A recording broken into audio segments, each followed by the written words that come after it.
warahmatullahi wabarakatuh dan selamat sore. Kami dari kelompok 3 ingin menjelaskan hasil diskusi kami dari materi keseimbangan cairan elektrolit, sistem buffer tubuh, larutan sitonik, hipertonik, dan hipertonik, difusi, osmosis, dan filtrasi. Berikut kami akan menjelaskan satu persatu materi kami. Jadi, keseimbangan cairan dan elektrolit adalah konsep penting dalam fisiologi manusia yang berhubungan dengan pengaturan air dan zat-zat penting lainnya dalam tubuh. Jadi, gambar tersebut menjelaskan keseimbangan cairan dan elektrolit dalam tubuh manusia.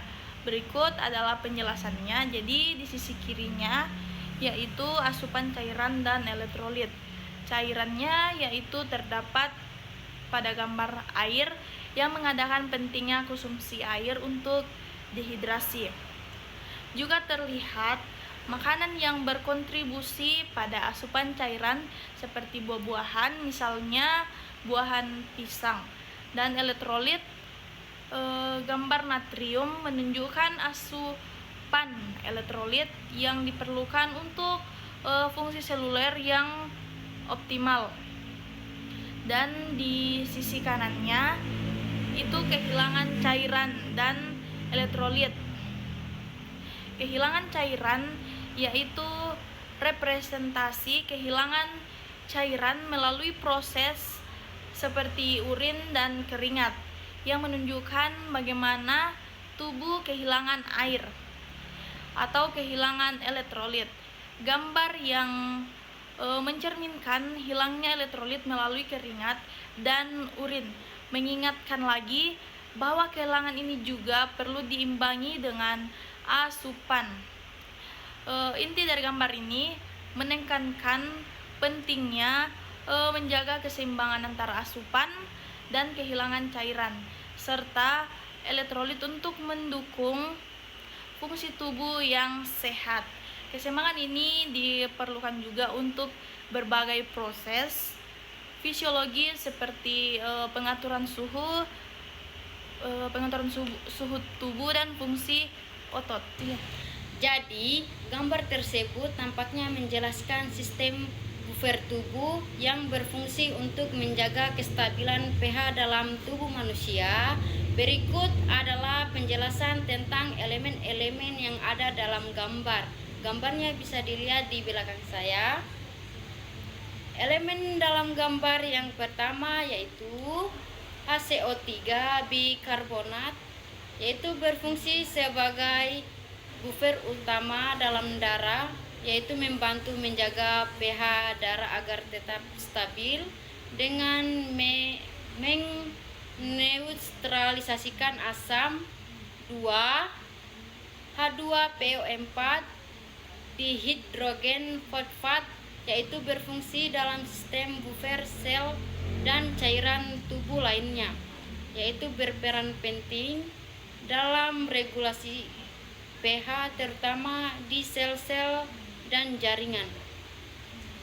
3. Protein, yaitu protein dalam tubuh juga berperan sebagai buffer dengan kemampuannya untuk mengikat atau melepaskan ion hidrogen sehingga membantu mengatur pH. 4.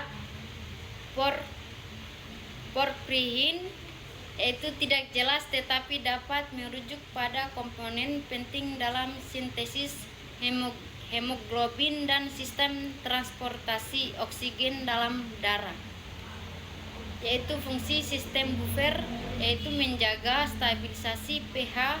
Sistem buffer membantu menjaga pH darah dalam rentang normal sekitar 7,35 sampai 7,45, yaitu mencegah fluktuasi menghadapi fluktuasi pH akibat metabolisme dan kegiatan fisik. Sistem buffer berperan vital dalam menghindari kondisi asidosis atau alkalosis. Jadi kesimpulannya yaitu sistem buffer tubuh bekerja secara kompleks untuk mempertahankan keseimbangan asam basa. Komponen-komponen seperti bikarbonat, fosfat, dan protein berkolaborasi dalam menjaga pH yang optimal untuk fungsi fisiologis secara keseluruhan.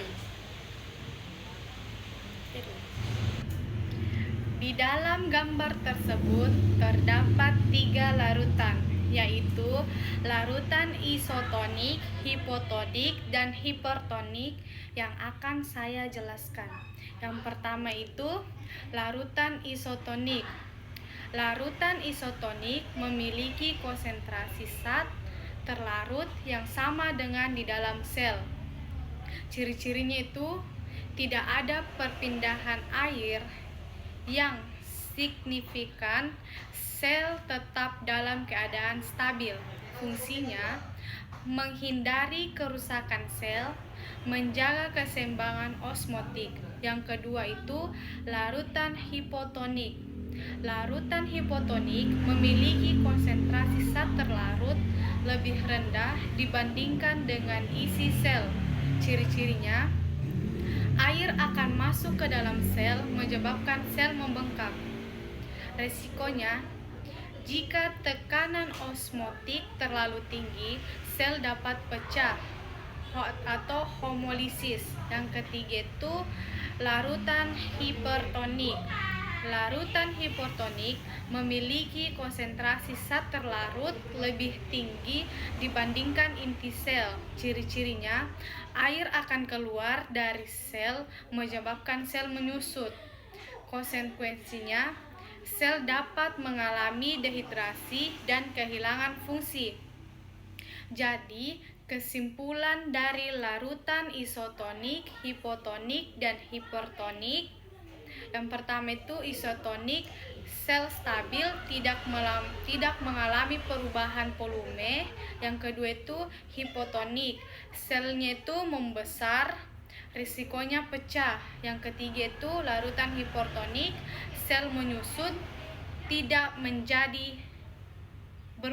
berfungsi. Jadi gambar tersebut menjelaskan 3 konsep dasar dalam transportasi zat melalui medium berbeda. Yang pertama difusi, yang kedua osmosis, dan yang ketiga yaitu filtrasis. Yang pertama itu difusi, proses di mana partikel bergerak dari daerah dengan konsentrasi tinggi ke daerah dengan konsentrasi rendah.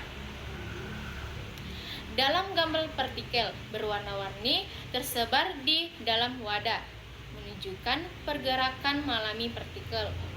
Untuk mencapai keseimbangan, 2.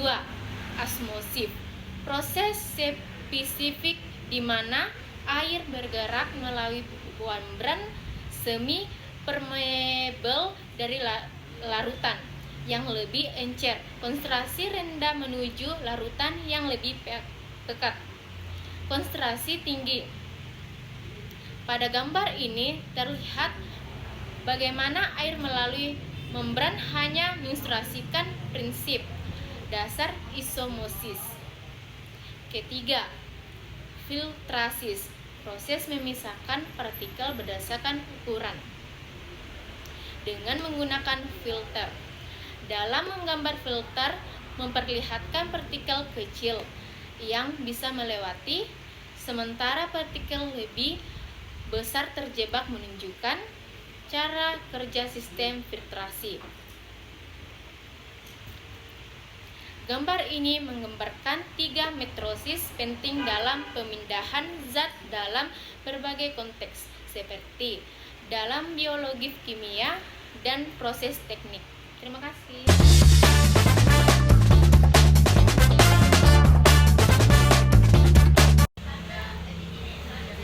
Sekian